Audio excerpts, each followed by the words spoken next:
High hi hi friends, friends. আশা করি আপনারা সবাই ভালো আছেন। আপনাদের সবার ভালোবাসা নিয়ে কিন্তু আবার আজকে আমি একটা নতুন ভিডিও নিয়ে চলে এসেছি। সম্প্রতি বাংলাদেশে যে ঘটনা ঘটছে সেই সব ঘটনাগুলিকে তুলে ধরার জন্য আপনাদের কাছে কিন্তু আমি কিছু নিউজের ভিডিও নিয়ে আসছি, যে ভিডিওগুলো বাংলাদেশে হয়তো ইন্টারনেট এতদিন বন্ধ থাকার দরুন আপনারা কিন্তু দেখতে পাননি। তো সেই ভিডিওগুলো বাংলাদেশি হিসাবে আপনাদের দেখা দরকার।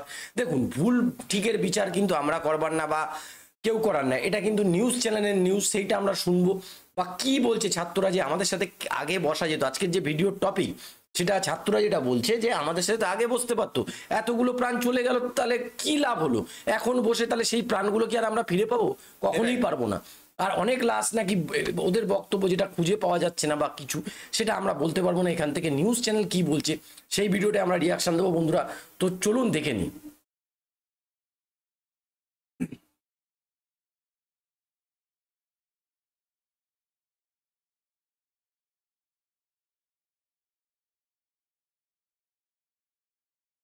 এই লাশগুলোর দায় কে নিবে?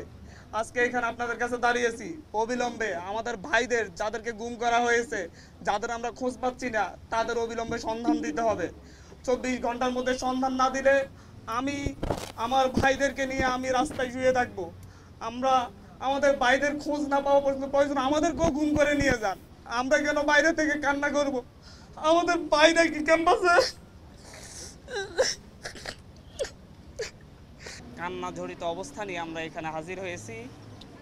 আমরা গত মাসের 6 তারিখে 6 জুন হাইকোর্টের একটা রায়ের পরিপ্রেক্ষিতে বাংলাদেশের শিক্ষার্থীদের বিরুদ্ধে যে কোটা বৈষম্য চলে আসতেছিল, সেই বৈষম্যের বিরুদ্ধে ছাত্ররা খুবই শান্তিপূর্ণভাবে দীর্ঘ সময় ধরে আন্দোলন করে আসছিলাম। আমরা 30 জুন পর্যন্ত সরকারকে আলটিমেটাম দিয়েছিলাম যে অতি দ্রুত যেন হাইকোর্টের রায় স্থগিত করে আমাদের দাবিগুলো নিয়ে সরকার বিচার বিভাগের মাধ্যমে হাইকোর্টের রায় স্থগিত করে আমাদের দাবিগুলো নিয়ে আলাপ আলোচনা করে। কিন্তু 30 তারিখ পর্যন্ত সরকারের পক্ষ থেকে কোনো ধরনের আলাপ আলোচনা করা হয় নাই। পরবর্তীতে 1 জুলাই থেকে ছাত্রদেরকে সঙ্গে নিয়ে আমরা শান্তিপূর্ণভাবে 15 তারিখ পর্যন্ত, আপনারা দেখেছেন, সবচাইতে বাংলাদেশের ইতিহাসে সবচাইতে শান্তিপূর্ণ আন্দোলন করে আসছিলাম।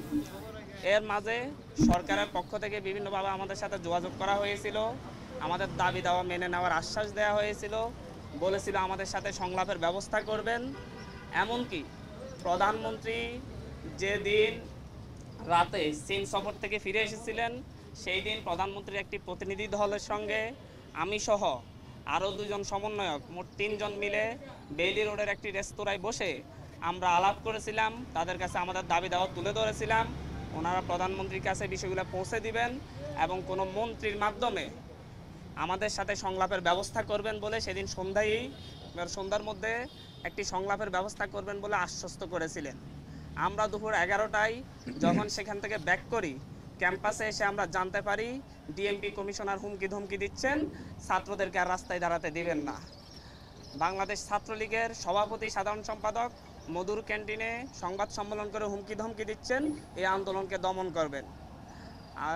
বাংলাদেশ আওয়ামী লীগের সেক্রেটারি জেনারেল এবং সড়ক ও সেতু মন্ত্রী ওবায়দুল কাদের সাহেব বলেছিলেন যে হচ্ছে এই আন্দোলন দমন করার দায়িত্ব ছাত্রলীগের। আমি কোট করছি না, উনি এভাবে কথাটি বলেছিলেন, আপনারা মিডিয়ায় প্রচার করেছিলেন। তারপর থেকে আপনারা দেখেছেন 15 তারিখ 16 তারিখ থেকে সারা দেশের ছাত্রদের উপর যে অমানবিক নির্যাতন চলে আসছে, দমন করার এক হাতিয়ার নিয়ে আসছিল।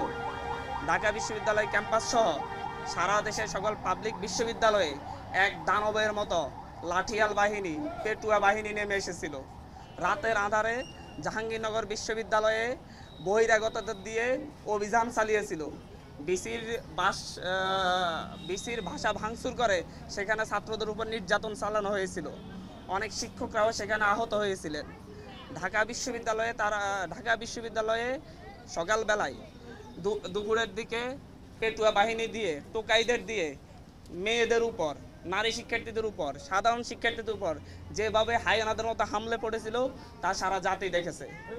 আর এরপরে কি হলো? এরপরে দেখা গেল এর প্রতিবাদে সারা দেশের মানুষ, সারা দেশের সাধারণ শিক্ষার্থীরা রাস্তায় নেমে এসেছিল। তার উপর চালানো হয়েছে ক্র্যাকডাউন। সেখানে ক্র্যাকডাউন চালিয়ে প্রায় আমরা এখন পর্যন্ত, যেহেতু আমরা অনলাইনের সাথে যুক্ত নয়, মিডিয়ার মাধ্যমে যেটা পাচ্ছি সেখানে কোনো মিডিয়ায় বলা হচ্ছে যে 2 শতাধিক, কোনো মিডিয়ায় বলা হচ্ছে 3 শতাধিক। আমরা মনে করি এর চাইতে বেশি সংখ্যক আমাদের ছাত্র ভাইয়েরা খুনের শিকার হয়েছে। তাদেরকে রাস্তায় নির্বিচারে গুলি করে খুন করা হয়েছে।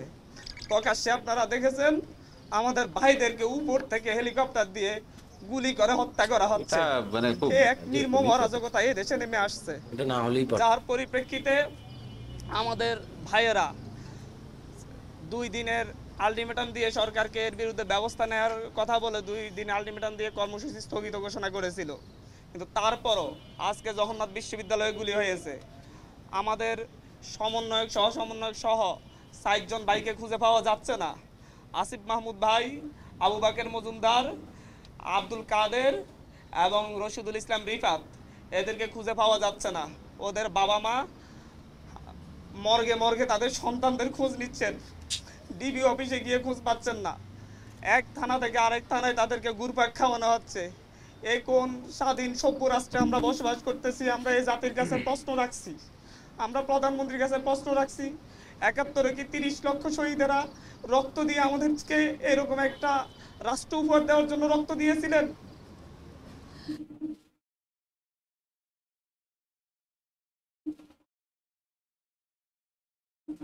তো বন্ধুরা শুনলেন ভিডিওটার মাধ্যমে যে ভিডিওটার মাধ্যমে যেটা সত্যি খুব দুঃখজনক ঘটনা। দুঃখজনক যে তার বলছে কারণ হচ্ছে, হেলিকপ্টার দিয়ে আমি একটা ভিডিওতে গুলি দেখেছি কেটে- সম্প্রতি বাংলাদেশের র্যাব অর্থাৎ র্যাপিড অ্যাকশন বাহিনী তারা হেলিকপ্টার করে এরকম একটা গুলি ছুটছিল, এরকম একটা ভিডিও আমি দেখেছি।